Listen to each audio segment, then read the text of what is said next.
AITA old friend reached out after cutting me out after her child died. I asked for her to acknowledge that cutting me out hurt. Long story short, one of my very close friends lost her infant son. It was catastrophic, and I can't begin to imagine how horrific it is for her. I did my best to be there for her and her family during that time, in ill trains, being available to listen and support through such a traumatic time. She completely cut me out of her life for after the death with no reason why. It was heartbreaking for me, but I came to accept it and worked through that pain. It's been several years and she recently reached out, simply asking me to hang out. I responded but hesitantly, asking why she has decided to reach out now. She said she is separating from her husband and needs friends. No acknowledgement of cutting me out, or for what reason. I mentioned that I'm sorry about the separation, but it really hurt to be cut out from her life. I was hoping for some kind of acknowledgement about this and how it hurt. Her response was basically that she wasn't willing to acknowledge my feelings, that her child died and she doesn't need to be accountable for anything because of that. Although I love her, I feel like this is wrong, and it feels like asking her to acknowledge the gap of time and the reason for cutting me out isn't unfounded. I feel really torn about this. Am I the asshole for trying to ask her for some accountability? After your more detailed comment apologized and gave you an explanation already. But it wasn't enough for you. I understand mainly where you are coming from, but still. It was the wrong place and time to keep bringing it up after she already explained herself. If you don't feel your feelings met, you can cut her off too though. When my son died, I checked out for 6-8 months. We heard his heart stop, had to be restrained and medicated. I told them take me instead. I learned about true insomnia. I don't remember much. I know I still did the day-to-day of going to work, taking care of my other kid, etc. There is absolutely nothing like it. Wouldn't wish it on my worst enemy. I closed off because really, how do you talk through that? You're heartbroken because someone isn't in contact with you during the worst time they never could imagine or prepare for. Thinking about your child every second of every day. The what could have been, the why is a whole other torture. The pain, and you never heal. I've had other children. Still think about him all the time. Will forever miss him. I am a completely different person. Holding that lifeless little body. To seek validation of your feelings within the worst possible experience of someone's entire. YTA for immediately fishing for an apology. Sure, she hurt you, but she was likely hurting even more at the time. Your mistake was diving headfirst with your need for acknowledgement before you even met up. The more tactful way to handle it is to sit down and have a conversation with her about both her and your feelings. Her son died. He is dead. The kind of pain that a parent who's going through this is experiencing is incomprehensible. I'm sorry that her pulling away hurt you, but she was just doing what she needed to do to survive a parent's worst nightmare. If you're not comfortable reconciling with her, that's fine, but this insistence on an apology even though you already got one seems vindictive and cruel. She is trying to move on and you want to force her to relive one of the worst moments of her life for what? Your petty sense of satisfaction. Whyda? Whyda now that we have the context of your texts to her? You really misread the situation and handled it very poorly. Or how she chose to grieve. Really, her baby passed away. A death of any close family member, human or otherwise, is deeply traumatic, especially when they didn't even get to fully experience any life. You've somehow managed to make her grief all about you, what you've done for her, how she cut you out for no reason.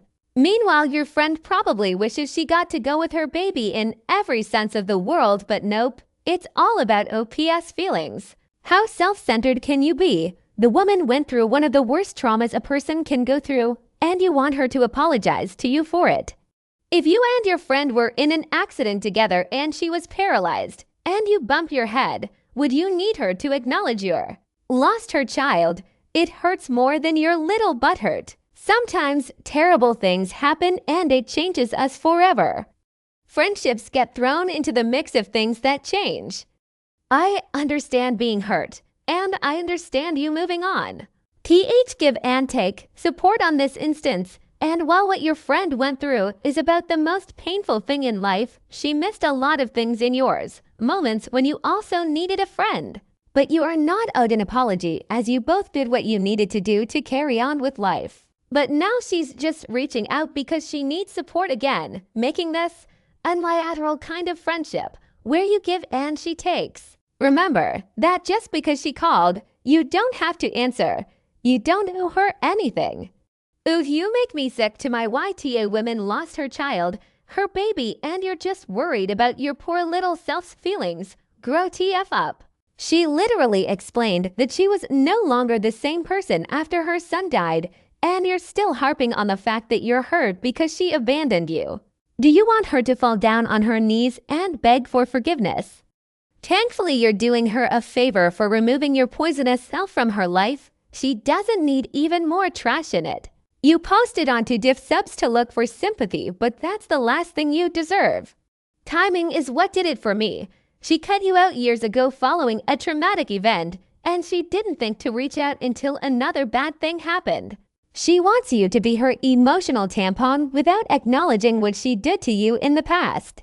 Taking her back without that would probably put you in a bad headspace because of waiting for the other shoe to drop and history repeating itself. Sometimes in grief you don't want to make the effort to keep in touch with PPL. It happens. I don't understand why it had to be brought up immediately. Look how hurt you are over losing a friend. Now imagine how much worse it would be to lose a family member, say, a child. It's mind-boggling that you can't appreciate this difference. YTA. YTA. You know what happened. Her child died and she retreated in her grief. Why do you need her to rehash that, to tell you what you already know? And you want her to apologize for how she grieved? If you don't want to renew the friendship, fine, but trying to make her child's death and the toll her grief took on her life about you and your feelings isn't a move. I mean, really, you basically said I know this was the worst time of your life and basically unbearable, but can we talk about how my feelings were hurt by it? Grow up. Oh my God, YTA, you hit a lot in your comments. The separation and reaching out are two separate things, as she said. Sounds like she is finally feeling like she can reconnect with people, and you shut her down. When people go through this type of grief, it can be very hard to maintain close relationships. At times, as they have to put so much energy into playing the role of the grateful and grieving beneficiary of a whole cast of family, friends, and neighbors' charity when they want to crawl into a hole. It can be really hard and takes a lot of energy to deal with people being nice, the sad face, and how are you doing now? And you sound really demanding, as if you want to be patted on the back for being the #1 friend, and are angry you didn't get a medal. Kindness should be freely given. And I get where you're both coming from. Circumstances. Years is a long time to have zero contact with someone and suddenly request they be part of your life again, particularly when the catalyst appears to be separating from their spouse. As she said, she needs friends now. Why her child died? Of course she wouldn't be and act like a normal friend and couldn't maintain friendships. I think she is continuing to dodge a bullet by not being your friend. I can't imagine being asked to apologize and acknowledge your feelings for how she acted when her child died. What's wrong with you? AITA, I honestly don't understand the YTA. I think two things can be true at once. Yes, it's terrible what happened, and I can understand why she isolated herself during that time.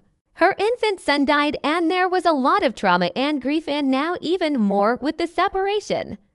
However, to completely cut you off with no explanation at the time, I'm not a huge fan. TBH, if it were me, I probably would have reconnected had she not come off as defensive. Yes, she may not feel like she owes you an explanation, and that's fine, but that doesn't negate the fact that her actions hurt you at the time. Instead of at least listening, she comes off as defensive. Also, it comes off as she only wants to reconnect due to her crappy situation and that perhaps she wouldn't have reached out had things panned out differently. I personally would just not talk to her, but that's me. Thanks for watching.